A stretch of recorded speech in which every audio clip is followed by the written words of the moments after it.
d'être venu. Ma mission est compliquée parce qu'il faut que je vous parle de 120 ans d'effets spéciaux, parce que le cinéma a 120 ans, 1895. En fait, quand les frères Lumière ont inventé le cinéma, au début, ils ne faisaient pas d'effets spéciaux. Eux, c'était un outil de documentaire, même si ça ne portait pas encore ce nom-là. C'est-à-dire qu'ils voulaient filmer la réalité. La sortie d'une usine, un bébé qui mange sa soupe, un train qui rentre dans la gare. Mais il y a quelques personnes derrière qui se sont dit « mais on tient là peut-être une invention qui peut être assez sympa pour raconter des histoires ». Et l'un des plus connus, celui qui est considéré comme le père des effets spéciaux, c'est Georges Méliès, un homme de théâtre, un homme de prestidigitation, quelqu'un qui a voulu s'emparer de cette technique et se dire « mais peut-être qu'avec le cinématographe, on peut peut-être faire autre chose, on peut peut-être mélanger le cinéma », cette invention qui vient d'arriver, avec la machinerie du théâtre, puisque dans le théâtre, il y a le théâtre très classique, et puis il y avait aussi toute la machinerie qui existe aussi dans certaines pièces encore aujourd'hui, où les acteurs peuvent être suspendus au plafond, où il y a des fumigènes, où le décor bouge. Méliès savait très bien faire ça. La prestidigitation, où on attire l'œil d'un côté pour faire un trucage de l'autre, un trucage en live. Et Méliès s'est dit, je vais essayer de mélanger tout ça. Et sans le savoir, parce qu'on était à une époque de pionniers, petit à petit, il a inventé tous les effets spéciaux. Quand je dis tous, c'est tous, il n'y avait pas encore d'ordinateur à l'époque, mais tous les effets spéciaux qu'on utilise aujourd'hui découlent et sont les descendants vraiment des inventions de Georges Méliès. Et notamment un effet spécial qui est assez connu parce que Méliès l'a inventé totalement par hasard. Il était en train de filmer la place de l'Opéra à Paris, c'est en 1896, donc il y a un petit moment. Il filme les gens qui passent, les voitures qui passent, et il ne se rend pas compte que sa caméra s'arrête pendant qu'il est en train de filmer et se remet en route. Les caméras n'étaient pas aussi performante qu'aujourd'hui. La pellicule avait tendance de temps en temps à se déchirer dans la caméra. Lorsqu'il arrive chez lui, il se rend compte que la pellicule est déchirée, il la recolle, il projette, et il découvre un truc assez bizarre, c'est qu'une femme qui était en train de marcher se transforme d'un coup en homme. Un bus qui est en train de passer devient un corbillard, il se dit mais... Alors il a compris ce qui s'est passé, mais il se dit mais là je tiens quelque chose, peut-être que si je laisse ma caméra fixe, que je filme quelque chose, que j'arrête la caméra et que je remplace ce quelque chose par autre chose, peut-être que là, je peux créer une apparition, une transformation, une métamorphose. Il invente, comme ça, par accident, le trucage par substitution. La scène la plus célèbre du voyage dans la Lune, c'est la fusée qui se plante dans l'œil de la Lune. Donc la Lune est incarnée par un acteur qui est maquillé. Il n'y a pas de fusée, et puis il y a une fusée. Il y a une coupure, une interruption. Nous, notre œil, surtout à l'époque où on n'avait pas tellement l'habitude de tout ça, on est presque persuadé de voir la fusée se planter, en fait pas du tout, évidemment. Mettez-vous dans la peau d'un public de 1902 qui voit ça. C'est-à-dire que regardez un Star Wars aujourd'hui, vous aurez un dixième de l'impression qu'ont eu les spectateurs de 1902 lorsqu'ils ont vu le voyage dans la Lune. Ils n'avaient jamais vu ça. Et donc Méliès a pu continuer à travailler ce genre d'effets spéciaux, qui ne s'appelaient pas encore effets spéciaux, qui commençaient déjà à s'appeler trucage, à mélanger toutes les techniques qui étaient à sa disposition, tout ce qui est lié au théâtre, et puis plus il avançait, plus il découvrait de nouvelles choses. Et vous allez voir que petit à petit, tous les effets spéciaux dont je vais vous parler, et je vais aller jusqu'à aujourd'hui et demain, découle en grande partie des inventions de Méliès. L'histoire des effets spéciaux a été marquée par des personnalités très fortes. Alors Méliès, c'est l'une des personnalités qu'on cite le plus souvent. Aux États-Unis, il y en a une autre qui est moins connue. On connaît bien son travail, mais on connaît moins la personne. C'est quelqu'un qui s'appelle Willis O'Brien. Willis O'Brien, c'est un Américain qui a fait un peu tous les métiers, qui était boxeur, qui était architecte, qui était dessinateur, et qui, un jour, pour se distraire, puisqu'il était passionné de boxe, a fabriqué 2 boxeurs en argile. Il se faisait des combats de ces boxeurs en argile, et puis il a eu l'idée de les filmer. Et pour pouvoir filmer un combat de boxeurs, il s'est dit ce qui serait peut-être pas mal, c'est que je les mette dans une certaine position, que je filme un peu, puis que je continue à avancer dans la position, que je filme encore un petit peu, et puis que comme ça, je crée un combat. Il venait d'inventer, sans le savoir, l'animation image par image, la stop motion. C'est-à-dire que lorsqu'il projetait son film, on avait l'impression, très maladroite encore, très tremblante, mais que ces 2 boxeurs étaient en train de se battre et que personne ne les touchait. Alors cette technique a fait ses preuves, il a commencé à faire des tas de courts-métrages avec ça parce qu'il était passionné de préhistoire et de dinosaures, et il a notamment fait les effets spéciaux d'un film qui s'appelle Le Monde Perdu, qui date de 1925. Aujourd'hui, avec votre regard affûté, vous allez vous dire, ouais, bon, ça tremble un peu, on voit bien que c'est des petites figurines en caoutchouc qui se battent. Encore une fois, il faut s'imaginer que le public de 1925 n'avait jamais vu ça, à tel point que la presse était incapable de comprendre comment ça avait été fait, et que plusieurs articles présumaient que l'équipe du film était peut-être allée quelque part dans une jungle d'Amérique du Nord filmer des vrais dinosaures. Il y a des articles qui disent ça. Dans le New York Times, il y a ça. Il a fallu que Willis O'Brien et le réalisateur de l'époque, et Conan Doyle qui avait écrit le roman, expliquent que non, c'était des effets spéciaux. Exactement à la même époque, un autre artiste américain est en train de créer une autre discipline des effets spéciaux. À cette époque, ça ne s'appelait pas encore comme ça parce qu'on ne leur avait pas encore donné de nom à ces disciplines, on ne les connaissait pas. C'est quelqu'un qui s'appelle Lon Chaney et qui était à la fois maquilleur et comédien. Alors le maquillage, on savait ce que c'était, pas de problème. Les trucages, on commençait à savoir ce que c'était. Ce qu'on ne savait pas, c'était les maquillages spéciaux, ça n'existait pas. Le nom n'existait pas encore à l'époque, effets spéciaux de maquillage, personne ne s'était posé la question. Et Lon Chaney s'est dit, lui qui rêvait de jouer des personnages un peu fantasmagoriques, un peu monstrueux, un peu bizarres, il s'est dit, si je veux pouvoir jouer ces rôles-là, et si je veux que des réalisateurs me donnent ces rôles-là, je vais devoir les créer moi-même, ces personnages, et donc me maquiller moi-même. Donc il a pris les matériaux qu'utilisaient d'habitude les maquilleurs, il les a détournés, il a pris d'autres matériaux, de la cire, des bouts de plastique, des fils de fer. Il s'est complètement refait un visage monstrueux. Il a, comme ça, fabriqué un certain nombre de personnages qui sont entrés dans la légende. Il y a le fantôme de l'opéra, il y a Quasimodo, des figures assez monstrueuses et assez surprenantes encore aujourd'hui parce qu'on n'arrive pas bien à comprendre comment c'est fait. Et en fait, c'était totalement expérimental, c'était des prototypes. L'un de ses personnages les plus connus, c'est le fantôme de l'opéra. Lorsqu'il a créé ce maquillage très effrayant, il était évident que c'est lui qui devait jouer le personnage et que c'est lui qui devait le maquiller. Lon Chaney est un acteur qui était très très connu à l'époque, mais personne ne connaissait son vrai visage parce qu'à chaque fois il avait une tête différente. Donc il a eu le surnom de l'homme aux 1000 visages. C'était des vraies tortures pour lui parce qu'il se déformait le visage, il se mettait des bouts de fil de fer, des trucs pour tirer dessus. Et en plus, comme les effets spéciaux de maquillage n'étaient absolument pas industrialisés comme ils le sont aujourd'hui, il était obligé de détruire son maquillage à la fin de chaque tournage et de le refaire au début de chaque tournage suivant. Donc c'était un boulot laborieux, mais qui lui a permis de jouer des rôles mythiques et surtout d'influencer les générations de maquilleurs effets spéciaux d'après. Alors, à peu près même époque, mais on change de continent, on va aller en Allemagne. C'est l'éclosion du cinéma qu'on appelle expressionniste allemand. Donc à cette époque-là, on est encore dans le cinéma muet. L'un des plus connus de l'époque s'appelle Nosferatu, et c'est une adaptation officieuse du roman Dracula. Mais moi, je voudrais attirer votre attention vers un autre film qui s'appelle Metropolis, qui est réalisé par Fritz Lang, et qui est un film très important dans le domaine de la science-fiction, parce que sans Metropolis, il n'y aurait sans doute pas Blade Runner, il n'y aurait sans doute pas Star Wars, il n'y aurait sans doute pas le Gotham City de Batman, et des tas de films futuristes n'existeraient pas sans Metropolis, parce que ce film de 1927 a donné le ton. C'était le premier film qui montrait une cité futuriste aussi spectaculaire et aussi réaliste finalement. Aujourd'hui, ça nous fait peut-être un peu rire de voir des avions qui volent au milieu des buildings, mais à l'époque, c'était quelque chose qui était envisageable. Et surtout, d'un point de vue technique, c'était très compliqué parce que ces décors donc, ont d'abord été dessinés par le chef décorateur, puis fabriqués en miniature. Donc, tous les décors en miniature que vous allez voir sont des maquettes. Enfin, miniature, c'est un bien grand mot, enfin un bien petit mot, je ne sais pas, parce que les buildings faisaient à peu près 3 mètres de haut. Les véhicules que vous voyez rouler partout, par centaines, sont animés image par image, un peu comme les dinosaures de Willis O'Brien. Donc, imaginez des tas de techniciens qui sont en train de déplacer image par image des petites voitures. Les avions qui volent entre les buildings sont accrochés à des fils et sont aussi animés image par image. Donc un travail de titan, des maquettes d'immeubles, derrière des peintures. Tout ça pour donner naissance à ces visions futuristes qui sont ancrées dans l'inconscient collectif aujourd'hui encore et qui ont influencé énormément de cinéastes du cinéma de science-fiction d'après ce film-là, donc qui date de 1927. Une vision très spectaculaire et c'est des âges un peu héroïques finalement, on découvrait tout. Petit à petit, vous voyez, les effets spéciaux commencent à se mettre en place, par famille. Les maquettes, les effets optiques, les effets de maquillage. Dans le domaine des effets de maquillage, il va y avoir un pas en avant effectué au début des années 30. Donc, au début des années 30, le cinéma devient parlant. Et c'est un peu ce qu'on considère comme l'âge d'or du cinéma fantastique américain, parce que les studios Universal décident d'adapter les grands mythes de la littérature fantastique à l'écran. Donc les Dracula, les momies, les hommes invisibles, les Frankenstein, les loups-garous. Et le monstre de Frankenstein est un exemple assez intéressant de comment les maquillages spéciaux ont évolué, puisque quelqu'un a pris la relève de Lon Chaney, il s'appelle Jack Pierce, et c'est devenu le maquilleur vedette des studios Universal à l'époque. Et donc il a créé notamment le fameux visage du monstre de Frankenstein sur un acteur qui s'appelle Boris Karloff. Et ce qui est intéressant dans cet exemple-là, au-delà du fait que le maquillage est devenu très célèbre, alors qu'il ne correspond absolument pas à ce que décrit le roman de Mary Shelley, mais c'est pas grave, pour tout le monde, le monstre de Frankenstein maintenant c'est ça. C'était fait principalement avec un faux crâne, avec des paupières en plastique qui étaient posées sur les vraies paupières du comédien pour lui donner ce regard un peu lourd, un peu cadavérique. Il y avait un fond de teint, mais qu'on ne voit pas, enfin on ne voit pas la couleur du fond de teint parce qu'on est encore en noir et blanc. Et il y a une parfaite adéquation entre le boulot du maquilleur et celui de l'acteur, parce que ce maquillage, après, il a été posé sur d'autres comédiens qui ont continué à jouer le rôle de monstre de Frankenstein dans les années 40. Ça rend pas pareil. Pourtant, c'est le même maquilleur, c'est le même design, c'est les mêmes matériaux, les mêmes techniques.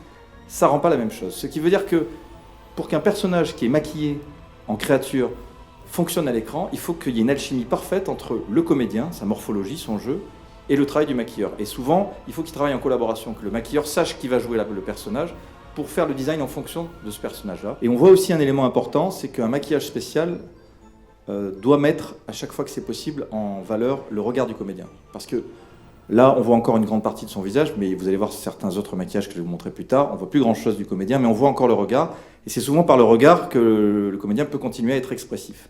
Et ça, le maquilleur spécial doit en être conscient et doit y faire attention. On voit qu'on arrive petit à petit à une espèce de première période de maturité des effets spéciaux, on commence à bien les connaître, à bien les cloisonner, et va arriver une nouvelle ère, celle des films qui combinent tous les effets spéciaux déjà existants pour les mettre ensemble. Et l'un des exemples les plus frappants de cette époque-là, c'est King Kong, 1933, un film qui utilise à peu près toutes les techniques d'effets spéciaux existantes. Toutes. La plus importante utilisée dans ce film, c'est l'animation image par image, la stop motion, celle qui a servi à animer les dinosaures du monde perdu, c'est normal, c'est la même personne qui s'en est occupée, Willis O'Brien, qui animait donc King Kong et tous les dinosaures du film en animation, image par image. Donc c'est des figurines de 45 cm de haut, les King Kong, sauf certains gros plans qui sont faits avec une tête géante grandeur nature. C'était de l'animatronique, mais ça ne s'appelait pas encore animatronique, ça ne portait pas encore ce nom-là, on appelait ça simplement de la mécanique. Il y avait une main mécanique géante pour attraper la comédienne, beaucoup de décors peints sur vitre, peinture sur verre, posés devant la caméra, beaucoup de maquettes. Là, je vais attirer votre attention sur le combat de King Kong contre les dinosaures. Ce qui est intéressant, au-delà de la chorégraphie du combat entre les deux, et les difficultés de Willis O'Brien à animer son gorille, parce que chaque fois qu'il le touchait, les poils bougeaient. Donc on voit les poils qui n'arrêtent pas de gigoter. C'est très compliqué, à chaque fois que vous animez une figurine, il ne faut pas laisser ses empreintes de doigts, et sur une créature avec des poils, c'est compliqué. Ce qui est intéressant, c'est qu'il y a un personnage humain qui assiste à ce combat. C'est l'actrice qui est jouée par Fay Wray, qui s'appelle Anne Darrow dans le film. Elle est juchée sur un arbre.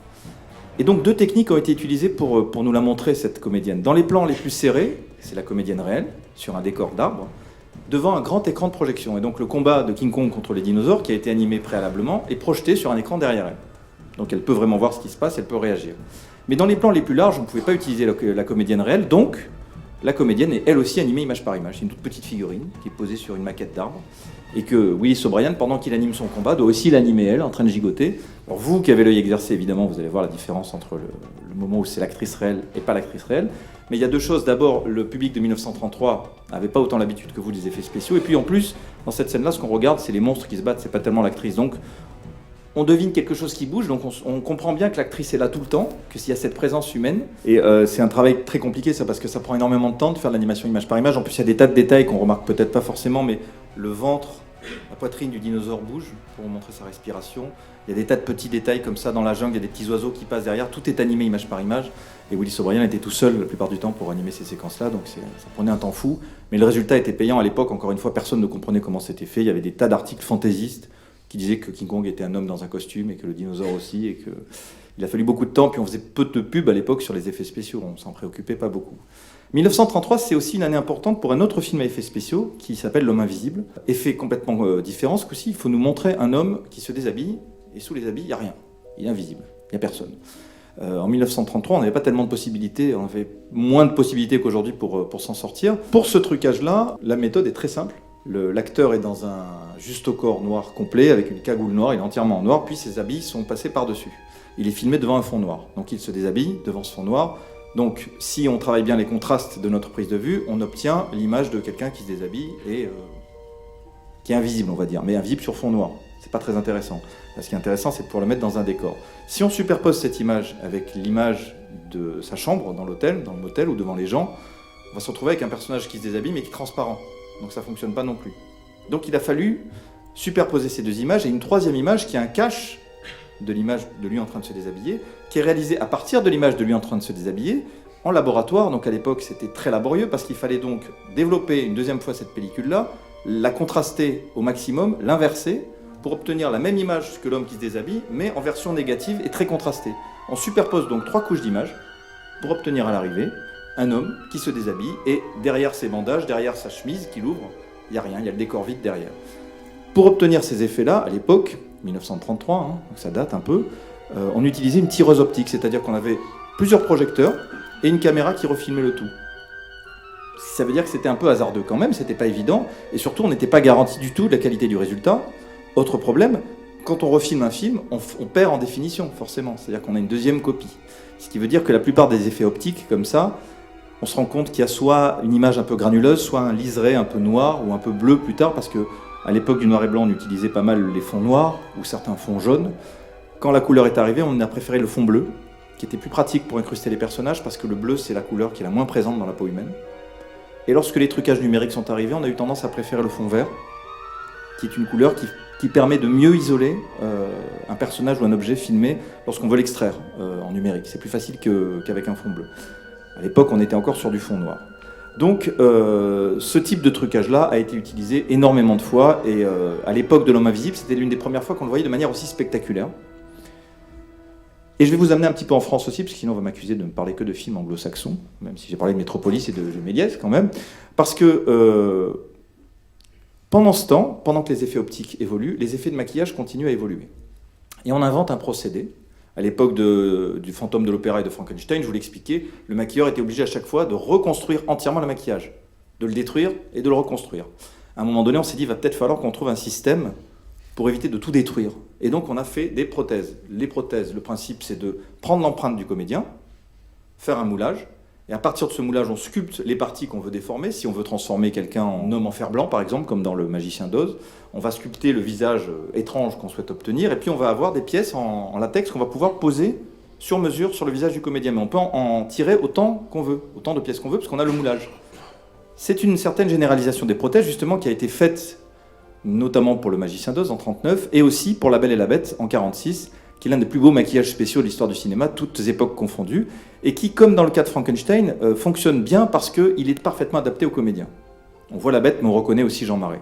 Et c'était un maquillage en 3 parties, le haut de la tête avec les cheveux jusqu'au-dessus des yeux, sous les yeux jusqu'à la mâchoire supérieure, et enfin la mâchoire inférieure, pour que, encore une fois, on puisse bien voir les yeux, parce que c'est les yeux du comédien qui permettent de bien voir ses expressions. Ce qui est intéressant, c'est que c'est un maquilleur qui vient du théâtre, qui a fait ça, qui est absolument pas connu, qui s'appelle Agop Arakelian, et qui c'est son seul fait légendaire, le maquillage de La Belle et la Bête. Et vous voyez encore une fois que si c'était pas Jean Marais qui jouait le personnage, ça serait sans doute pas pareil, ça donnerait pas pareil, parce qu'on reconnaît quand même son visage sous le maquillage.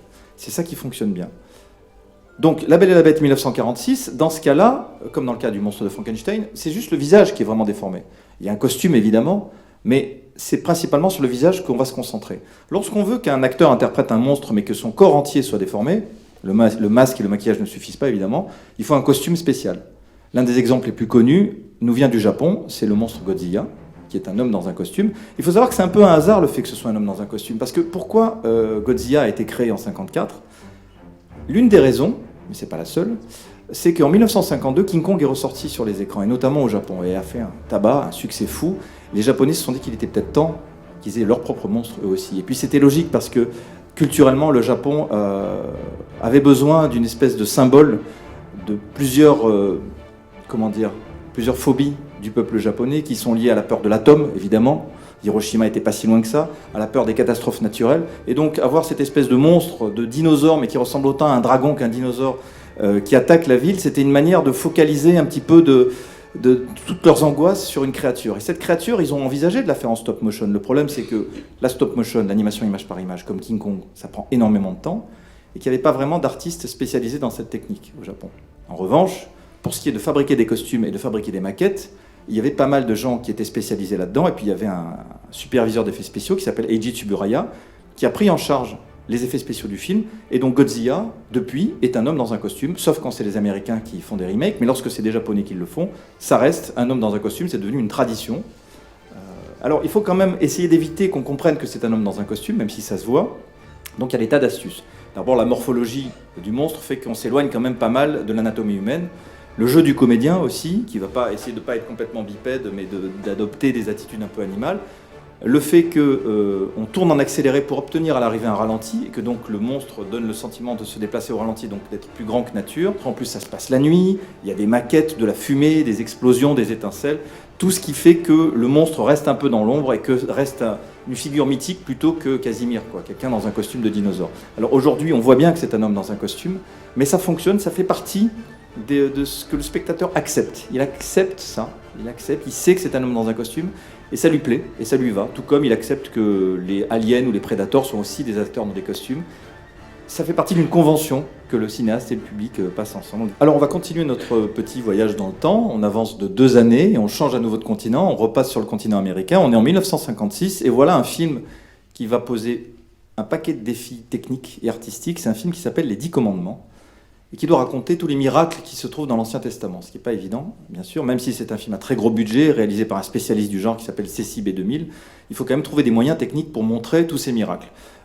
L'une des scènes les plus connues et les plus spectaculaires est l'ouverture de la mer Rouge. À l'époque, personne ne comprenait comment cette scène avait été réalisée. Et même aujourd'hui, peu de gens comprennent vraiment, enfin on arrive un peu à deviner, mais c'est pas si simple que ça. Alors il y avait un certain nombre d'effets optiques qui avaient été mis au point entre-temps. Par exemple, les nuages en aquarium. Lorsqu'on voulait avoir un ciel nuageux très menaçant, très étrange, très chargé, on avait tendance à, dans un aquarium, mettre de la peinture, filmer ça, en accéléré pour obtenir un ralenti, et du coup ça donnait des formations nuageuses très inquiétantes, un peu surnaturelles, qui ont beaucoup servi déjà dans Le Magicien d'Oz, énormément dans Les 10 Commandements, et plus tard dans Les Aventuriers de l'Arche perdue, ou dans Rencontre du troisième type. Il y a beaucoup de films encore, jusqu'à l'avènement des effets numériques, qui utilisaient les nuages en aquarium. Il y a peu d'images de making-of qui circulent de ces films à cette époque-là. Il y en a quelques-unes quand même. C'est un film à gros budget, je vous l'ai dit. Donc en fait, ils ont pu quand même mettre en place une machinerie et des systèmes assez compliqués. C'était produit par Paramount. Donc chez Paramount, il y avait de gros bassins. Ils ont mis en place un procédé qui ressemble à ça. Et donc ils ont balancé des milliers de litres d'eau comme ça qui tombaient de chaque côté. Et ensuite, ils ont simplement inversé l'image pour qu'on ait l'impression que la mer s'ouvre. Ensuite, il fallait que les parois restent immobiles. Donc, ils ont fait basculer la caméra d'un côté pour avoir la paroi qui est à droite. Voilà. Ils ont fait la même chose de l'autre côté pour avoir la paroi qui est à gauche. Ensuite, donc, ils ont combiné ces deux images avec la tireuse optique, ce que je vous expliquais. Donc, vous imaginez le nombre de projections qu'il faut mélanger. Au milieu, ils ont incrusté les comédiens réels qui sont dans un décor réel. Et voilà ce que ça donne, avec des nuages en aquarium derrière, en prime.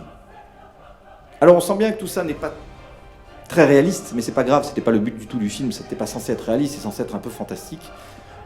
On est à mi-chemin entre... C'est un épisode biblique, mais qui est traité de manière un peu mythologique, donc ça fonctionne, c'était très spectaculaire. À l'époque, tout le monde se demandait comment est-ce qu'ils ont fait. C'est pas si compliqué que ça, finalement. Bon, faut avoir un gros bassin, quand même, avec de l'eau.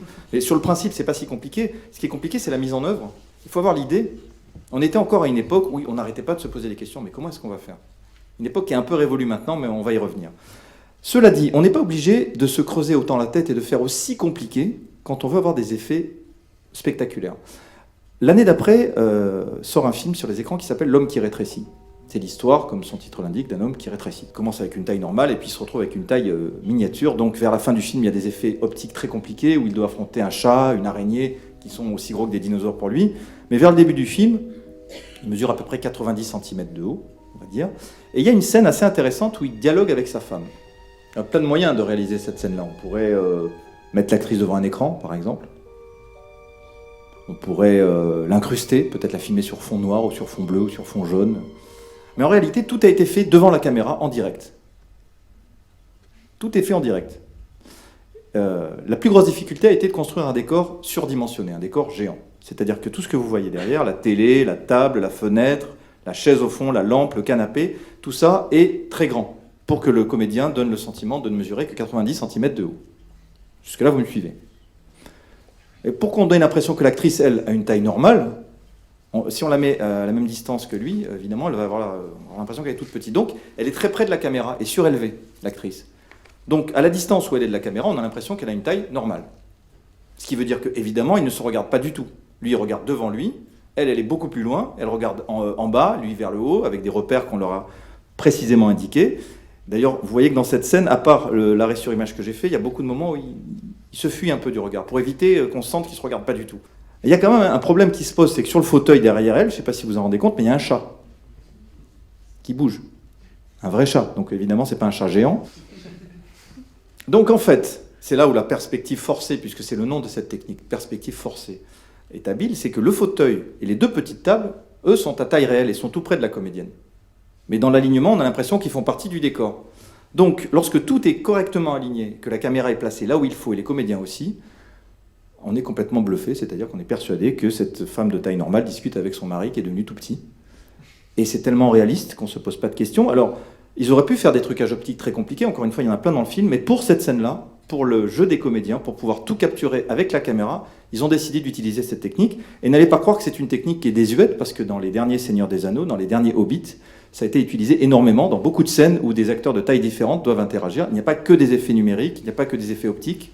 De temps en temps, quand c'était possible, Peter Jackson utilisait ce genre de technique parce que ça permet de tout avoir en même temps. Et c'est beaucoup plus simple pour le réalisateur et pour les comédiens. L'époque évoluant, on va se retrouver au début des années 60, on arrive avec une nouvelle génération de créateurs d'effets spéciaux qui sont un peu les fans des créateurs d'effets spéciaux des générations d'avant. Il y en a un qui est devenu connu, son nom ne vous dira peut-être rien, qui s'appelle Ray Harryhausen, qui était, alors lui, c'était un fan, on peut le dire, de Willis O'Brien, le créateur des effets spéciaux de King Kong. Il adorait ce qu'il faisait, donc il a essayé de faire comme lui, il a été son assistant, et puis il s'est mis à voler de ses propres ailes, à faire des films en solo avec des dinosaures, des monstres, des histoires mythologiques. Ce qui est important avec ce personnage-là, c'est qu'il ne s'est pas contenté de faire des effets spéciaux, il gérait lui-même l'univers entier de ses films. Il écrivait les histoires, la plupart du temps, il dirigeait lui-même les comédiens lorsqu'il devait affronter les créatures, et donc il marquait de sa patte ses films de telle manière qu'il a créé quasiment un style de film, et que c'est devenu l'idole lui-même de quelques-uns des cinéastes les plus connus d'aujourd'hui, que ce soit Steven Spielberg, Tim Burton, Peter Jackson, l'équipe de Pixar, James Cameron, qui n'arrêtent pas de lui rendre hommage dans leurs films. Alors lui s'est spécialisé, comme Willis O'Brien, dans la stop motion, l'animation image par image. L'une des scènes les plus célèbres qu'il ait réalisées est un vrai tour de force technique, c'est le combat de 3 hommes contre 7 squelettes, dans Jason et les Argonautes, une scène qu'on a revue ensuite dans un tas de films et de bandes dessinées et de jeux vidéo. Très compliqué parce qu'il a tout fait tout seul. Donc, la plupart du temps, il filmait les acteurs réels, les humains, en train de se battre face à rien, mais selon une chorégraphie très précisément préparée. Il projetait cette image sur de petits écrans, et devant ces petits écrans, il animait ces squelettes qui étaient grands comme ça. Donc il fallait que tout soit synchronisé, donc il projetait image par image, il animait image par image, il refilmait tout ça. Donc il lui a fallu 4 mois et demi pour une scène qui fait même pas 5 minutes à l'écran. Mais le résultat est prodigieux et reste aujourd'hui inégalé. Donc là on est dans le domaine de la fantaisie pure, du fantastique pur et dur, quelque chose qui n'est pas réel, qui ne pourra jamais être réel. Les effets spéciaux peuvent aussi être utilisés pour filmer quelque chose de très réaliste, mais qui est impossible à filmer. En 1968, Stanley Kubrick a envie de montrer des images spatiales ultra réalistes. D'autant plus réalistes que quelques mois après la sortie du film, l'homme va vraiment marcher sur la Lune, donc la télé va montrer des images réelles de l'espace. Donc il lui faut quelque chose d'ultra réaliste. Donc il fait appel à quelqu'un qui a l'habitude de faire des films pour la NASA, qui s'appelle Douglas Trumbull, et il lui dit « Débrouille-toi, je veux que mes images spatiales soient les plus réalistes jamais filmées ». Et donc pour 2001, l'Odyssée de l'espace, Douglas Trumbull met au point, et on est en 1968, une caméra pilotée par ordinateur, donc qui est montée sur un bras, dont on peut programmer les mouvements pour les reproduire tant de fois qu'on veut. Les vaisseaux spatiaux sont des maquettes qui sont montés sur des supports, qui sont eux aussi pilotables par ordinateur, donc tout ça se synchronise, ce qui permet de reproduire à l'infini les mêmes mouvements, de filmer séparément la Terre, une grande station spatiale et une navette spatiale. Chaque élément est filmé séparément, pas sur un fond d'incrustation, mais sur un fond noir, pas sur un fond bleu, parce que dans le cas présent, c'est l'effet qu'il voulait, et en plus on est dans l'espace avec des étoiles, donc ça s'y prête plutôt bien. Et ensuite, tous ces éléments sont combinés. L'une des difficultés à laquelle s'est heurté Douglas Trumbull, c'est qu'il s'est dit comment, quand je fais un vaisseau spatial en maquette, je donne le sentiment de l'échelle. Comment on sait quelle taille c'est censé avoir cet engin-là? Il s'est dit, il faut un élément de repère que tout le monde comprend. Et l'élément de repère qu'il a choisi, ce sont des fenêtres. Et c'est une fenêtre, tout le monde sait à peu près la taille que ça. Donc plus mes fenêtres seront petites, plus on imaginera que l'engin est grand. La station spatiale, il y a des tas de petits points lumineux, ce sont les fenêtres. Et donc en voyant ça, inconsciemment, on se dit, cet engin est très grand. Et Trumbull a utilisé cette technique plus tard dans d'autres effets spéciaux qu'il a réalisés pour Blade Runner, pour Rencontre du troisième type, pour Star Trek le film. À chaque fois, dans ces vaisseaux spatiaux, il faisait des tout petits hublots, comme ça on se disait, c'est immense. Voilà. Et au début de 2001, l'Odyssée de l'espace, si vous vous en souvenez, il y a toute une séquence avec des hommes singes qui ont été créés par un homme qui s'appelle Stuart Freeborn. Vous connaissez peut-être pas Stuart Freeborn, mais c'est quand même lui qui a créé Chewbacca et Yoda, donc bon, un petit peu de respect quand même. Et c'était des maquillages très élaborés, en fait, c'était des prothèses articulées qui, semble-t-il, ont beaucoup inspiré les maquilleurs spéciaux qui ont travaillé la même année sur La planète des singes. La planète des singes est un film important parce que c'est le premier film qui a totalement industrialisé la manière de fabriquer des prothèses. Parce que là, il y avait des dizaines, parfois des centaines d'acteurs à maquiller en singe. Donc on ne pouvait pas s'amuser à reproduire de A à Z les maquillages. Donc là, il y avait une vraie industrialisation de la fabrication des prothèses en latex. Encore une fois, au risque de me répéter, vous allez voir que ce qui fonctionne dans ces maquillages, même si on sent le caoutchouc, même si on sent que c'est un peu rigide, c'est qu'on voit les yeux des comédiens et que donc on voit les acteurs jouer. On ne perd pas leur expression. Encore une fois, c'est trois pièces principales, le dessus de la tête au-dessus des yeux, sous les yeux, et puis l'espèce de noix de coco qui fait la mâchoire supérieure, et sous la bouche. L'art aussi du maquilleur spécial, c'est de masquer les raccords pour pas qu'on sente le raccord entre le plastique et la peau réelle. Bon, maintenant je vais vous parler de Star Wars, la guerre des étoiles, 1977. Alors Star Wars, c'est un peu comme King Kong en 1933. C'est le film qui fusionne toutes les techniques d'effets spéciaux inventées jusqu'alors. C'est encore la marque d'une nouvelle génération de cinéastes. Des cinéastes qui ont vu les films des années 50 quand ils étaient petits, qui ont voulu faire pareil. Donc George Lucas, quand il a créé Star Wars, il voulait des maquillages spéciaux pour ses extraterrestres, il voulait des maquettes, il voulait de la stop motion, il voulait les effets optiques, tout ce qui était possible, tout ce qui avait été inventé, il le voulait dans son film. Et comme aucune compagnie d'effets spéciaux n'était capable de réaliser autant d'effets spéciaux, il a créé sa propre compagnie, avec de tout jeunes artistes et techniciens. Et l'attaque de l'étoile noire, à la fin, elle est intéressante parce que c'est un travail assez prodigieux d'animation de maquettes. John Dykstra, qui a supervisé ces effets spéciaux, avait travaillé avec Douglas Trumbull sur 2001, l'Odyssée de l'espace. Donc il était familier avec cette idée de caméra pilotée par ordinateur. Il a inventé sa propre caméra pilotée par ordinateur, qu'il appelait la Dykstraflex. C'était un gag, mais c'est devenu le nom officiel de la caméra, qui lui permettait d'avoir des mouvements très dynamiques, parce que vous avez vu qu'avec Kubrick, c'est très lent. Avec George Lucas, ça ne devait pas être lent, parce que la référence de Lucas pour ces scènes-là, c'était les scènes de bataille aérienne des films de guerre de la Seconde Guerre mondiale, donc ça devait aller très très vite. Donc chacune des maquettes est filmée séparément, ce coup-ci sur fond bleu, sur un support qu'on peut piloter par ordinateur, filmé par une caméra sur une grue, elle aussi pilotée par ordinateur.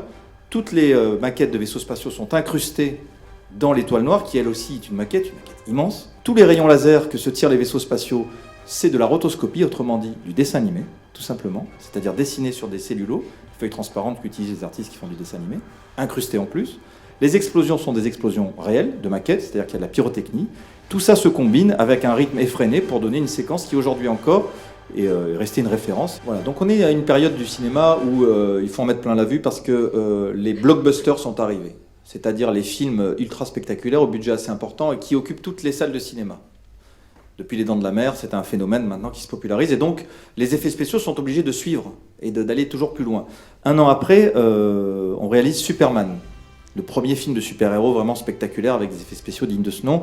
Et le défi, c'est évidemment de montrer un homme qui vole.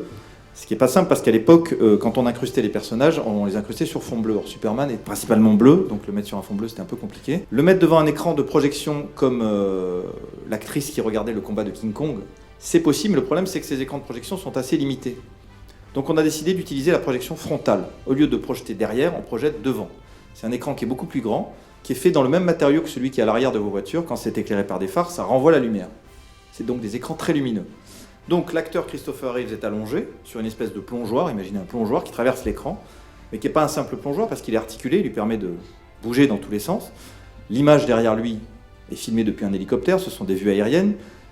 L'image projetée peut bouger, c'est-à-dire qu'on peut, avec le projecteur, faire un zoom avant ou arrière. Et sur lui aussi, la caméra peut faire un zoom avant et arrière.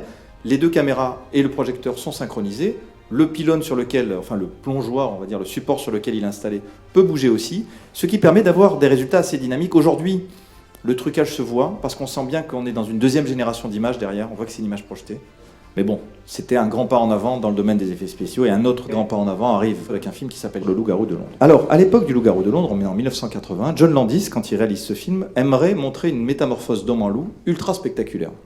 Et à l'époque, les maquillages spéciaux, surtout quand on voulait montrer un homme qui se transforme en loup, on filmait un acteur, on coupait, on lui mettait quelques poils, on continuait à filmer, on coupait, on lui rajoutait un peu plus de poils, etc. On faisait des fondus enchaînés. Donc c'était des transformations très statiques. Et John Landis s'est dit non, un homme qui se transforme en loup, ça doit être spectaculaire, ça doit être douloureux, ça doit faire mal, ça doit être... Lui, ce qu'il voulait, c'est tout voir en continu. Il voulait du morphing avant l'invention du morphing. Évidemment, c'était pas possible. Donc le maquilleur Rick Baker lui a dit écoute, ce qu'on peut faire, c'est qu'au début, on maquille l'acteur, et puis lorsque vraiment son visage est trop déformé, on remplace l'acteur par de fausses têtes qui lui ressemblent de moins en moins pour ressembler de plus en plus à des têtes de loup. Et si le montage est habile, on risque de pas trop voir la transition entre le vrai comédien et les fausses têtes. Et en plus, ce qui est bien avec les fausses têtes, c'est qu'on peut installer des mécanismes à l'intérieur, et donc avec des câbles, et avec des fils, avec des pistons, on peut donner le sentiment que la peau est étirée, que le visage, que le squelette s'allonge, et donc donner ce sentiment que cherchait le réalisateur d'un visage humain qui petit à petit se transforme en visage de loup, avec un museau qui s'allonge. Rick Baker, pour ce film, a eu l'Oscar des effets spéciaux de maquillage, le premier. C'est la première fois qu'on décernait un Oscar pour les effets spéciaux de maquillage. Et depuis, c'est devenu une discipline régulière. Et un autre très grand pas en avant arrive en 1982 avec un film qui s'appelle Tron, parce que d'un coup, les images de synthèse débarquent. Elles arrivent, mais pas totalement. Tron, c'est en partie de la triche quand même. Parce que l'histoire de Tron, ce sont des personnages qui se retrouvent à l'intérieur d'un jeu vidéo. Donc il y a beaucoup de scènes qui sont réalisées avec des ordinateurs, c'est-à-dire qu'on avait mis en place depuis quelques années déjà, depuis la fin des années 70, des ordinateurs capables de créer des graphismes et d'animer ces graphismes-là. C'était les premières images de synthèse. Donc on était capable de montrer de l'imagerie de jeux vidéo, finalement celle qu'on avait dans les jeux vidéo d'arcade de l'époque, qui étaient très à la mode, on pouvait les mettre dans des films. Le problème, c'est qu'on ne pouvait pas encore combiner acteurs et images de synthèse. Parce que pour faire des effets spéciaux numériques, il faut filmer les comédiens, numériser cette image pour la faire entrer dans un ordinateur, créer les images de synthèse, les combiner ensemble et ensuite ressortir tout ça sur pellicule. À l'époque, on pouvait tout faire sauf scanner. On n'avait pas encore l'outil capable de scanner la pellicule. Donc, on ne pouvait pas mélanger acteurs et images de synthèse. Donc, Dans Tron, en gros, chaque fois qu'il n'y a pas d'acteur, c'est de l'image de synthèse. Il y a quand même un bon quart d'heure d'image de synthèse dans le film, une grande première. Personne n'avait jamais fait ça. Quand on voit les acteurs, c'est pas du tout l'image de synthèse. C'est des acteurs dans des costumes noir et blanc, sur un fond noir, filmé en noir et blanc, et entièrement recolorisé à la main. C'est un film produit par Disney, donc ils avaient beaucoup d'animateurs sous la main. Et donc, image par image, tout a été mis en couleur pour donner un look de jeu vidéo. Et ce qui est intéressant, c'est que lorsqu'on alterne les plans en dessin animé, entre guillemets, et les plans en image de synthèse, ça fonctionne plutôt bien. On est vraiment dans le même code couleur, on est dans le même univers. Alors à partir de là, quelque chose a changé dans l'histoire du cinéma. Les gens se sont dit, mais on peut faire ça aussi alors ? On peut faire des images avec des ordinateurs. Comme Tron n'a pas été un très grand succès au moment où il est sorti, c'est sans doute un peu trop avant-gardiste, ça n'a pas fait école tout de suite. Mais 2 ans plus tard, un réalisateur s'est dit, tiens, et si je faisais un film de science-fiction et que toutes les scènes spatiales étaient réalisées en images de synthèse ? Plus de maquettes. Pourquoi ? Parce que les maquettes, ça coûte cher, c'est long à fabriquer, et que sur ordinateur, finalement, on a fait nos calculs, ça peut être moins cher et ça peut aller plus vite. Ce film s'appelle Starfighter, il n'est pas très connu, et pourtant il faut savoir qu'il y a une demi-heure d'images de synthèse dans le film. Et que ce coup-ci, c'est pas de l'imagerie de jeux vidéo, on essaye d'être réaliste. On essaye de montrer des vaisseaux spatiaux, on essaye de montrer des planètes, des astéroïdes, des stations spatiales réalistes. Alors, quand on les voit aujourd'hui, ça a pris un petit coup de vieux, mais on est en 1984. Et puis 1 an plus tard, miracle, la chaîne numérique est enfin complète. On a le scanner. On va pouvoir enfin mélanger les acteurs et les images de synthèse. Et le premier film qui en bénéficie s'appelle Le secret de la pyramide. Pour une scène particulière du film, un acteur humain, réel, doit affronter un chevalier qui vient d'un vitrail, donc qui ressemble à un vitrail, et qui vient à sa rencontre. Les deux sont ensemble dans la même image. C'est une scène historique pour l'histoire des effets spéciaux parce que c'est la première fois qu'on crée pour un long métrage un personnage en image de synthèse et c'est la première fois qu'il joue dans le même plan qu'un personnage réel. Donc à partir de là, les choses vont vraiment changer parce que maintenant, les effets spéciaux numériques en image de synthèse, ou en tout cas faits par ordinateur, peuvent s'immiscer dans les prises de vue réelles. Il va y avoir donc 2 écoles, les images de synthèse, comme ça, c'est-à-dire des images fabriquées entièrement par ordinateur, et les trucages numériques qui consistent à prendre des images réelles et à les déformer, à les manipuler, à les transformer. Et l'un des effets les plus connus de l'époque s'appelle le morphing. Il est tellement connu qu'il a été utilisé à outrance et qu'au bout d'un moment on a arrêté de l'utiliser parce qu'on l'utilisait trop. C'est ce que rêvait de faire John Landis à l'époque du Loup-garou de Londres. D'ailleurs, c'est lui qui l'a popularisé avec le clip Black or White de Michael Jackson. On filme un visage, on filme un deuxième visage et on demande à l'ordinateur de faire le lien du premier vers le deuxième. Plus on lui donne de référence à cet ordinateur, qui est qu'une machine, donc qui est bête au départ, et mieux il fera son travail. Si on lui donne un maximum de points en lui disant le nez est ici, la bouche est ici, les yeux sont là, les joues sont ici, plus on lui donnera de points de référence, mieux il fera son travail. La première fois que ça a été utilisé dans un long métrage, c'est dans le film Willow, qui date de 1988, et c'était pour montrer les différentes étapes de transformation d'une sorcière, enfin d'une magicienne, qui est d'abord un animal, une chèvre, puis une autruche, puis un paon, une tortue, un tigre et enfin un être humain. Et au début, les animaux sont des marionnettes animées avec des baguettes, ensuite ce sont des vrais animaux. Ce qui est intéressant, c'est que toutes les transitions sont faites en morphing, et que donc c'était une première dans l'histoire du cinéma. 1988, premier morphing dans Willow. Donc le morphing, on l'a vu dans 150 000 publicités, clips et films après, donc au bout d'un moment on a arrêté de l'utiliser, parce que voilà, on l'utilisait trop, que tout le monde avait l'habitude de voir ça, était un peu blasé, mais encore une fois, à l'époque, c'était un spectacle totalement inédit. On ne comprenait pas comment ça avait été fait, c'était pas des fondus enchaînés, enfin on comprenait bien qu'il s'imaginait que l'ordinateur y était pour quelque chose, mais à l'époque, c'était pas encore très connu ce qu'on était capable de faire avec l'ordinateur. Et du coup, l'année d'après, lorsque James Cameron réalise Abyss, il écrit une scène sans du tout savoir comment la réaliser. Une scène dans laquelle l'eau prend la forme d'une espèce de tentacule qui se déplace, qui fait face à des personnages humains et qui se met à imiter leur visage. Il écrit cette scène, puis ensuite il fait le tour des compagnies d'effets spéciaux en leur demandant comment ils comptent le réaliser. Personne ne sait. On envisage la stop motion, mais on ne voit pas bien comment faire. Et Steve Williams, qui a travaillé sur l'homme vitrail du secret de la pyramide, suggère de le faire en image de synthèse. C'est réalisé en image de synthèse et c'est tellement réaliste. Ils arrivent à un niveau de réalisme de l'eau tellement fort qu'ils se disent la scène est formidable, on la garde dans le film et c'est l'une des scènes dont on a le plus parlé ensuite dans le film. La scène est tellement bien faite que James Cameron a décidé de passer à la vitesse supérieure avec Terminator 2. Il s'est dit maintenant que je sais qu'on peut faire ça, on peut faire un personnage entièrement constitué comme ça de liquide, de métal liquide, et qui se déformera à loisir. Et c'est comme ça qu'a été réalisé l'un des personnages principaux de Terminator 2. On n'était pas sûr qu'on réussirait à tenir le film entier avec ce trucage-là. Ils se sont rendus compte que oui. Et donc, ils ont pris l'acteur Robert Patrick, ils lui ont fait faire tous les mouvements qu'il était censé faire recouvert d'un grillage, donc ils lui ont peint un grillage sur le corps entier, filmé par 2 caméras. C'était pas encore de la motion capture, comme on l'appelle aujourd'hui, mais c'était déjà l'ancêtre de ça. Avec ces 2 prises de vue, on avait suffisamment de repères pour demander à un ordinateur de reconstituer tous les gestes et toutes les démarches et toute la gestuelle du comédien. Mais ce n'était encore rien à côté de ce qui nous attendait 2 ans après avec Jurassic Park. Le cas Jurassic Park est un peu particulier parce que Spielberg, lorsqu'il a décidé de faire son film, était persuadé que pour lui, il fallait 2 techniques. De l'animatronique pour la plupart des scènes, c'est-à-dire des marionnettes grandeur nature. Alors, le terme animatronique date des années 50. Au début, il a été inventé pour les parcs d'attractions Disney. C'était pour les Pirates des Caraïbes. Vous êtes dans votre bateau, puis vous avez les marionnettes qui vous regardent.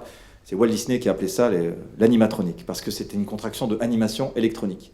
Et ensuite, les gens du cinéma se sont emparés de ce terme-là pour appeler animatronique toutes les créatures mécaniques, radiocommandées qu'ils fabriquaient.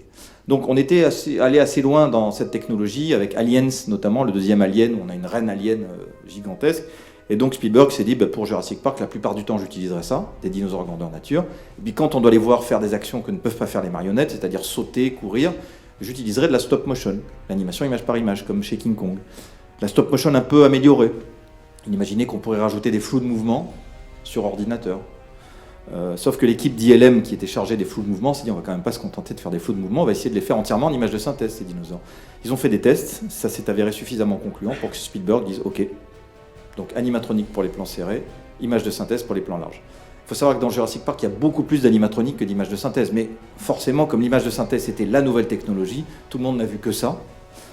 Comme dans Terminator 2 d'ailleurs, dans Terminator 2, il y a beaucoup plus de marionnettes et d'animatronique. Quand le Terminator est complètement explosé et qu'il est détruit, c'est de la marionnette, et lorsqu'il se reconstitue, c'est en image de synthèse. Et l'image de synthèse ne sert pas qu'à faire des images très réalistes d'ailleurs, parce que Steve Williams, donc, qui s'est occupé des images de synthèse de Jurassic Park, Terminator 2, Abyss, Le secret de la pyramide, a fait aussi des images de synthèse absolument pas réalistes, mais volontairement pour The Mask, où là il s'agissait de faire du Tex Avery en volume.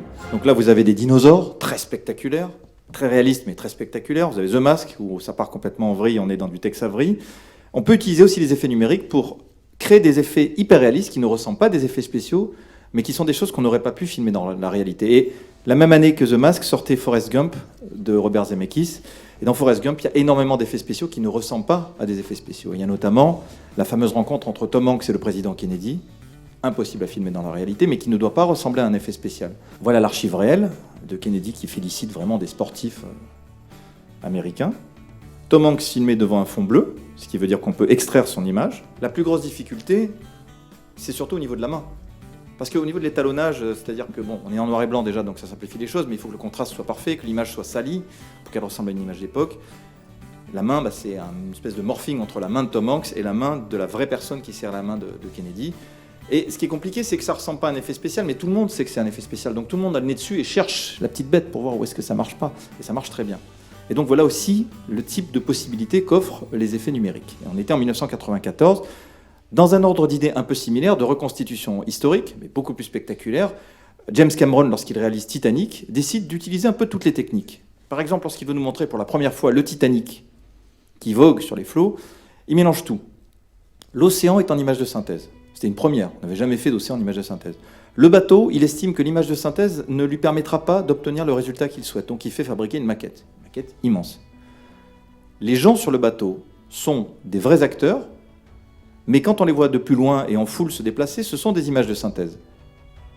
Des images de synthèse, mais qui se déplacent de manière réaliste parce que ce sont des acteurs qui ont été filmés selon le principe de la motion capture. Cameron avait utilisé une espèce d'ancêtre de la motion capture dans Terminator. Là, c'est plus élaboré, c'est-à-dire que les comédiens qui doivent jouer les figurants sont recouverts de combinaisons avec des tas de capteurs. Tous les mouvements qu'ils font sont reproduits par une version squelette en image de synthèse. Donc chaque capteur est un point. Plus il y a de capteurs, plus c'est précis. Et à partir de ces images-là, les animateurs peuvent leur donner la forme de ce qu'ils veulent. Donc là, en l'occurrence, d'êtres humains réalistes, en costume. Et affiner un peu l'animation, parce qu'il ne suffit pas de capter le mouvement, il faut l'affiner. Et on peut créer comme ça des foules numériques. À l'époque de Titanic, quand on a l'œil exercé, on voit que c'est un peu mécanique. Mais après, ça s'est vraiment amélioré. Et les foules numériques, maintenant, fonctionnent à merveille. Alors un autre effet numérique qui a beaucoup fait parler de lui, à cause de Matrix, c'est ce qu'on appelle le bullet time. On l'appelle le bullet time à cause de Matrix. C'est-à-dire le temps de la balle qui sort du revolver. Le principe, c'est de donner le sentiment que le temps s'arrête, que les personnages se figent, mais que la caméra est capable de tourner autour de ces personnages, ce qui est absolument impossible à faire dans la réalité. Donc c'est un trucage. Ça n'a pas été inventé pour Matrix, ça a été utilisé avant pour des clips et des pubs, notamment par le le cinéaste français Michel Gondry. Mais dans Matrix, c'est là où ça a été le plus spectaculaire, c'est là où on s'est rendu compte que c'était un effet incroyable et que du coup, on allait l'utiliser dans 150 films jusqu'à ce que tout le monde en ait marre et qu'on arrête de l'utiliser. Mais dans Matrix, c'est assez intéressant parce que justement, le personnage a des capacités qui lui permettent pas d'arrêter le temps, mais en tout cas de bouger suffisamment vite pour qu'on ait le sentiment que le temps s'arrête. Alors comment est-ce qu'on réalise cet effet-là? Le personnage se fige dans sa position. Là, on va l'aider parce qu'il est dans une position impossible à tenir. Comme ça sur le dos, donc il y a des câbles qui lui permettent de rester dans la bonne position. Il est filmé devant un fond vert. Et tout autour de lui se trouvent des appareils photo. Ce qui veut dire qu'à l'instant T, si lui se fige, tous les appareils photo le prennent au même moment, sous un angle différent. L'ordinateur va pouvoir combiner toutes ces images pour nous donner le sentiment que la caméra tourne autour de lui. Là, c'est encore un peu plus compliqué parce qu'en réalité, les appareils photo sont déclenchés avec un petit retardateur les uns par rapport aux autres parce qu'il n'est pas totalement figé, le personnage. Il continue à bouger un petit peu. Comme il est filmé sur fond vert, on peut ensuite incruster cette image dans l'arrière-plan qu'on veut. Et puis on peut rajouter en image de synthèse les traînées des balles qui sortent des revolvers. Alors je vous ai parlé de motion capture avec Titanic. Évidemment, la motion capture va avancer d'un grand pas en 2002 avec le deuxième épisode de la saga Le Seigneur des Anneaux, Les Deux Tours, avec le personnage de Gollum. Pour Gollum, Peter Jackson souhaite que que le personnage ne soit pas joué par un acteur maquillé, parce que pour lui, la morphologie de Gollum ne se prête pas à ça. Il veut qu'on le fabrique en image de synthèse. Mais il veut que ce soit un acteur qui le joue. Donc la motion capture semble être la technique idéale, sauf qu'à l'époque, c'était la première fois qu'on faisait ça de manière aussi poussée, c'est-à-dire avec un personnage numérique qui doit interagir avec des humains, avoir des dialogues avec eux et s'émouvoir comme eux. Donc l'acteur Andy Serkis, qui joue le personnage de Gollum, est revêtu d'une combinaison avec des capteurs, comme je vous l'ai expliqué, joue la comédie, sauf qu'à l'époque, on n'était pas capable de capter encore les mouvements de visage ni des mains. Donc le travail des animateurs derrière est colossal pour donner le sentiment et surtout pour reproduire toutes ces expressions du visage, ce qui veut dire que l'acteur était aussi filmé par une caméra qui donnait des références aux animateurs pour qu'ils puissent reproduire toutes ces expressions du visage. Donc là, encore une fois, une étape cruciale, puisqu'après les choses n'allaient plus jamais être comme avant. Cela dit, la motion capture n'est pas toujours la technique idéale. C'est là aussi où il faut faire attention, c'est pas parce qu'une nouvelle technique arrive et qu'elle est incroyable que maintenant il faut faire plus que ça. Dans le cas de Spider-Man qui a été réalisé la même année, 2002, Sam Raimi, le réalisateur, décide de ne pas utiliser la motion capture. Parce qu'il se dit Spider-Man fait des choses qu'aucun être humain n'est capable de faire. Donc si je demande à un acrobate de jouer ce que doit faire Spider-Man et qu'ensuite je le fais faire à un personnage en image de synthèse, j'aurai ce qu'un acrobate est capable de faire. Or moi je veux ce que Spider-Man est capable de faire. Autrement dit, aucun être humain n'est capable de faire ce qu'il sait faire. Et en plus je veux qu'il ait les mêmes postures que dans la bande dessinée. Ce qui est un peu compliqué pour un acteur. Donc dans le cas de Spider-Man, voilà un exemple où ce n'est pas du tout de la motion capture. Le personnage est entièrement animé à la main, avec l'aide d'un ordinateur évidemment, par image clé, c'est-à-dire que les animateurs décident des poses principales et demandent à l'ordinateur de faire les poses intermédiaires. À la fin de Spider-Man, le plan séquence final du premier est entièrement animé par ordinateur, enfin avec des animateurs qui se servent d'un ordinateur, mais sans motion capture. Et parfois aussi, la solution, c'est une solution mixte. C'est-à-dire que certaines créatures sont animées comme ça, par des animateurs, par image clé, par position clé, et d'autres sont joués en motion capture. Et l'un des bons exemples, c'est le remake de King Kong, réalisé par Peter Jackson. On a King Kong qui se bat contre un dinosaure. King Kong est joué par Andy Serkis dans une combinaison de motion capture. Le grand pas en avant, c'est que maintenant on peut capturer aussi ces expressions du visage. Évidemment, les animateurs doivent appliquer un visage de gorille, qui n'est pas exactement le même que celui d'Andy Serkis, donc il y a une grosse adaptation. Le dinosaure, lui, est animé par position clé. Aucun acteur ne s'est mis dans la position du dinosaure pour le jouer. Et l'actrice, il faut le savoir, est jouée par Naomi Watts dans les plans serrés. Dans les plans larges, c'est souvent aussi une Naomi Watts en motion capture. Mais c'est impossible de s'en rendre compte tellement elle est réaliste. Alors ensuite arrive Avatar en 2009, et là, les choses évoluent encore. Parce que maintenant, non seulement on est capable de capturer les mouvements et le visage, mais on est aussi capable de capturer toutes les expressions du visage. Le moindre petit détail, le mouvement des pupilles, les petites rides qui se forment ici. Alors pas en mettant des capteurs, c'est pas possible, mais en installant une caméra haute définition sur le casque des comédiens qui jouent les personnages pour pouvoir tout filmer de manière très détaillée. Ça veut dire que les animateurs ont à leur disposition un certain nombre d'informations, tout ce que les capteurs ont enregistré, mais également ce que la caméra a enregistré. Du coup, James Cameron, en mettant en place ce système-là, a décidé de ne plus l'appeler motion capture, c'est-à-dire capture de mouvement, mais performance capture, c'est-à-dire capture de performance. Parce que pour lui, là, on est dans le domaine de la performance d'acteur. Et puis l'autre grand pas en avant, c'est que James Cameron a décidé d'installer ça dans un décor beaucoup plus grand. Avant, les studios de motion capture étaient très petits. On était dans 4 murs gris et puis c'est tout. Là, il a décidé de faire quelque chose de très grand pour pouvoir préparer à l'avance sur ordinateur les décors et les personnages en images de synthèse, les navis, ces personnages bleus de 3 mètres de haut, pour que dans sa caméra virtuelle, qui n'est pas une vraie caméra parce qu'il n'y a pas d'objectif, mais qui est une espèce de moniteur avec un joystick, il puisse dans son objectif, lui, ne pas voir les acteurs avec leur capteur, mais déjà des versions un peu basiques, mais des versions des navis bleus, et que le décor ne soit pas gris, mais que ce soit déjà une première version des décors de sa planète. Une autre étape importante, c'est 2011 avec la nouvelle planète des singes, parce que là, on réussit à trouver un moyen de filmer les acteurs en motion capture en extérieur. Ils sont plus confinés dans leur studio de motion capture, ils sont filmés dehors avec les autres comédiens. Donc on peut vraiment avoir une interaction avec tous les acteurs recouverts de leur capteur qui jouent avec les humains. Ensuite, on a demandé aux humains de jouer tout seuls face à personne, comme à l'époque de Jason et les Argonautes, si vous voulez. Et les animateurs ont pu ainsi récupérer la performance des acteurs qui jouent les singes, l'appliquer à leurs singes en image de synthèse. Et ce qui est parfait pour les acteurs, c'est de pouvoir jouer ensemble et non pas séparément, parce que c'est toujours compliqué d'essayer d'imaginer ce qui vous arrive dessus. Là, c'est une performance complète. Le dernier exemple que je vais vous montrer, c'est Gravity.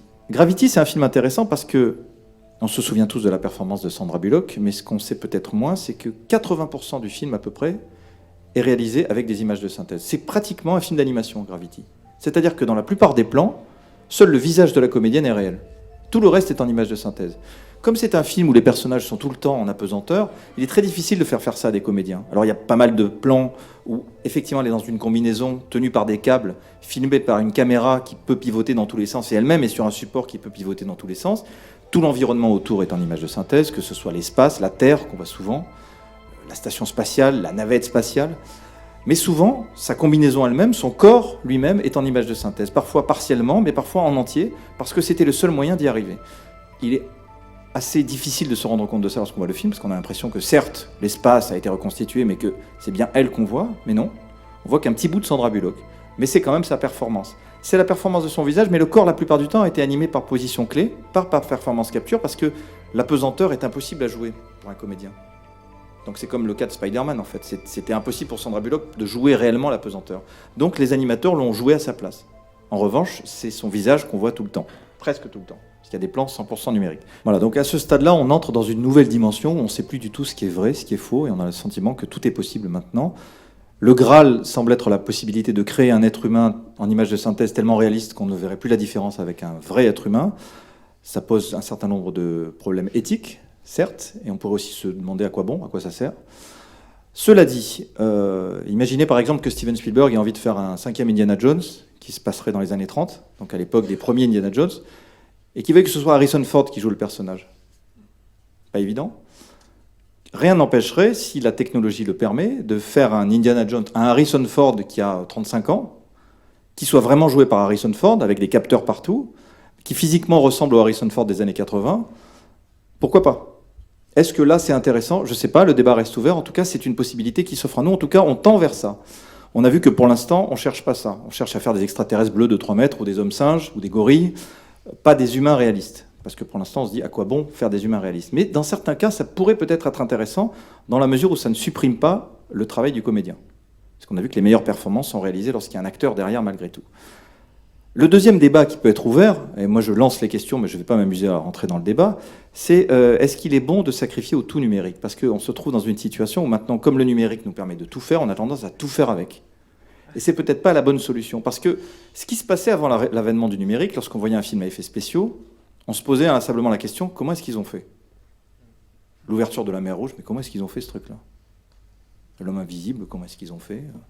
Lorsque les images de synthèse sont arrivées, cette question a cessé définitivement de se poser. Soit on s'en fout, bon, d'accord. Soit on se dit, oh bah c'est fait sur ordinateur. On se dit de toute façon tout est possible. En plus, la plupart du temps, c'est faux, tout n'est pas fait sur ordinateur. Mais on a le sentiment que tout est possible. Et du coup, ça enlève cette connivence que pourrait avoir le spectateur avec le film. Avant, il essayait de comprendre. Comme quand on voit un prestidigitateur qui nous fait un tour de magie, on sait bien que le lapin n'est pas sorti du chapeau. Et on se dit, comment il a fait son truc ? Ça m'énerve, j'aimerais bien savoir. Je ne sais pas, mais j'aimerais bien savoir. À partir du moment où on nous dit, cherchez pas de toute façon avec l'ordinateur, on peut tout faire, ok. Je m'implique plus autant. Ils sont capables de tout faire, donc ils font tout. Et donc, en ce moment, est en train d'arriver un phénomène qui va peut-être être durable, et qui se voit dans les grosses superproductions, c'est un retour à un certain nombre d'effets spéciaux comme on les faisait avant, les effets spéciaux physiques, ceux qui étaient filmés devant la caméra. On essaye sans doute d'abord d'effacer ce sentiment qu'on pourrait avoir d'être totalement blasé en se disant, de toute façon, tout est possible, c'est fait en image de synthèse, et ensuite d'essayer de retrouver la connivence du spectateur, pour qu'il revienne à ce sentiment qu'il a devant un tour de magie, que le public en soit encore à se demander, mais comment est-ce qu'ils ont fait ?